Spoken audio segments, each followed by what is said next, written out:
Hola a todos, es un gusto saludarlos y compartir con ustedes algunos principios y preguntas para razonar juntos. Ya hemos visto en estudios anteriores que Dios nos creó para vivir en su reposo. Toda la narración de Génesis 1 y 2 nos va conduciendo no a un día de descanso independiente de los otros 6, sino a un estado en el cual el hombre necesitaba permanecer por siempre. También hemos visto que el único descanso, el único Shabbat que el hombre necesitó, necesita y necesitará por siempre es Cristo.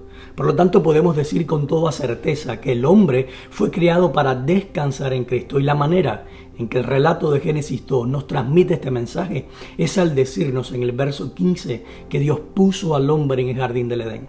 La palabra que se traduce generalmente como puso es en hebreo yanaj, que literalmente significa reposar, y para ser mucho más fiel con la intención del autor, el verbo reposar está conjugado en el tiempo hifil, lo que implica que fue una acción directa de Dios la que causó el descanso o el reposo del hombre en el Edén.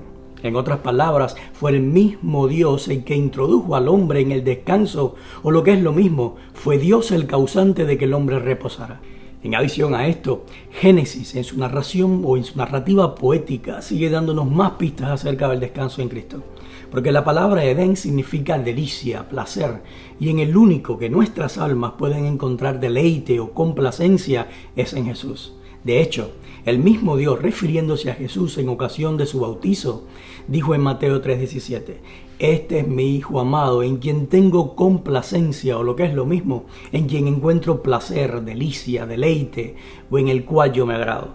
Cuando la Biblia dice que Dios pone al hombre o puso al hombre en el Edén, está diciendo de una manera poética que Dios nos dio descanso o nos hizo reposar en Jesús, quien es el único y permanente Shabbat.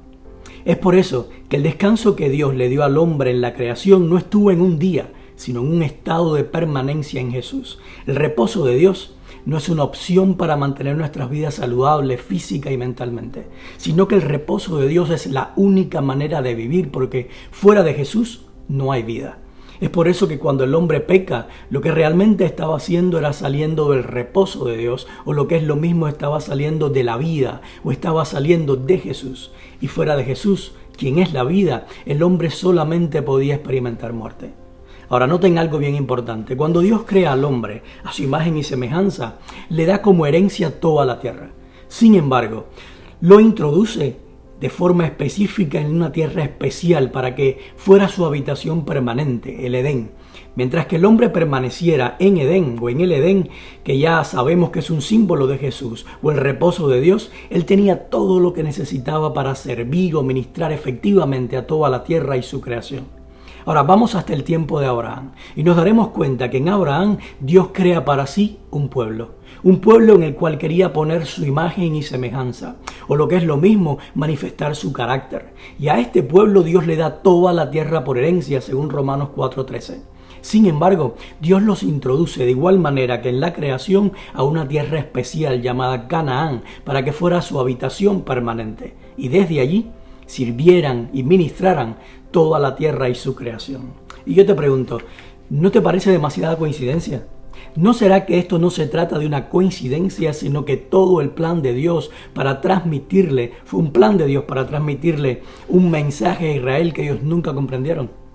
¿Qué crees que significa Canaán? ¿Símbolo de quién sería entonces Canaán? ¿Sabes por qué Dios quería llevar a Israel a Canaán? Porque entrar en Canaán no era poseer un pedazo de tierra, sino que entrar en Canaán era entrar en Cristo o entrar en el reposo que es Cristo. Porque solamente desde el reposo, permaneciendo en Cristo, era que Israel podría servir y ministrar a toda la tierra y su creación. Pero lo más interesante es que el significado de Canaán, porque según el diccionario Strong, la raíz de Canaán es Caná, que significa ser humilde, ser humillado, ser subyugado o ser sometido. Dios le estaba diciendo a Israel y a cada uno de nosotros hoy que la única manera de volver a entrar en el reposo de Dios que el hombre perdió al caer en pecado es dejando que Cristo humille, subyugue y someta a sí mismo nuestro hombre de pecado. Porque es solo cuando somos humillados, subyugados y sometidos a Cristo que ya no vivimos nosotros, sino que es Cristo el que vive en nuestro lugar y por ende podemos descansar completamente en Él. Ahora, solo para que piensen un poco. ¿Saben por qué Israel nunca pudo entrar en el reposo de Dios a pesar de que eran obedientes en guardar el mandamiento de descansar el sábado? ¿Saben por qué Israel nunca pudo servir y ministrar a toda la tierra y su creación?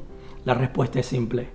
Y es que ellos nunca entraron en Canaán como resultado de su humillación y sometimiento a Dios, sino que pelearon con sus propias manos su entrada en Canaán. Lo que es lo mismo, quisieron tomar a Cristo por las fuerzas. Y en el proceso humillaron, subyugaron, sometieron y destruyeron a aquellos que estaban llamados a servir y a ministrar. Así como Dios tiene un descanso para el hombre que es entrar en Cristo, también el pecado tiene o presenta su alternativa de descanso para aquellos que estamos bajo su dominio. Y ese descanso solo se obtiene por medio de un chivo expiatorio. René Girard fue un gran teórico literario y filósofo de las ciencias sociales que planteó dos teorías que para él cambiaron radicalmente su manera de interpretar las escrituras y de ver el evangelio. La primera de ellas es la teoría del deseo mímico o mimético, que consiste en la afirmación de que el hombre es un ser fundamentalmente mimético, incluso antes de ser racional. Girard dijo: los hombres se influencian unos a otros y cuando están juntos tienen una tendencia de desear las mismas cosas. El hombre busca ser un ser que está esencialmente fundado sobre el deseo de su semejante. Esta teoría de Girard es un principio de discipulado que vemos claramente en la Biblia, y era la razón por la cual el hombre, al entrar en el reposo de Dios, o lo que es lo mismo, al entrar en una relación constante con Dios, podía permanecer en su imagen y semejanza. En otras palabras, el reposo de Dios le permitía al hombre crecer en el carácter de Dios por medio de la imitación basada en una relación íntima con su Creador.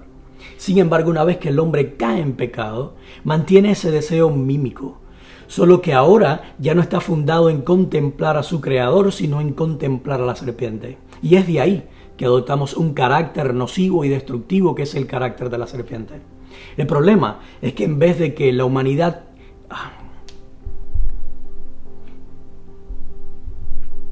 El problema es que una vez que la humanidad vive bajo el mismo carácter nocivo y destructivo, se crea lo que Girard llama una crisis mimética.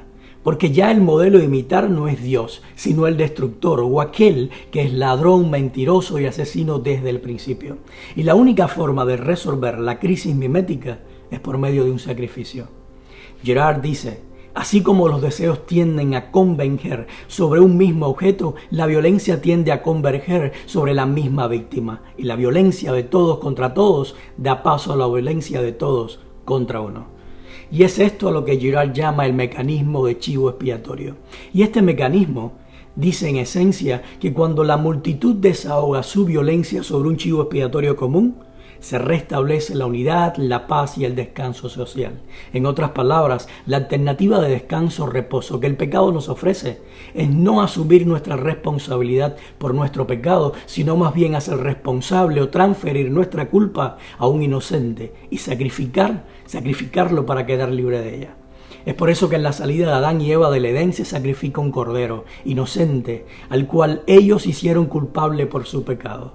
La alternativa de reposo que presenta el pecado solo es momentánea porque el hombre de pecado nunca muere o nunca es humillado, subyugado o sometido por Cristo, sino que más bien nos lleva a sacrificar al único que puede darnos el verdadero descanso. Un descanso que no es temporal, sino permanente y para siempre, transformando aquello que es nocivo y destructivo en algo que es bueno en gran manera, porque refleja su imagen y semejanza. El pecado nos lleva a sacrificar a Cristo, mientras que Cristo nos lleva a sacrificar al hombre de pecado para que Él viva en nosotros y así podamos entrar en su reposo. Espero que estos principios y preguntas sean suficientes para estimular tu pensamiento y el deseo de profundizar mucho más en lo que realmente significa el sábado o el Shabbat.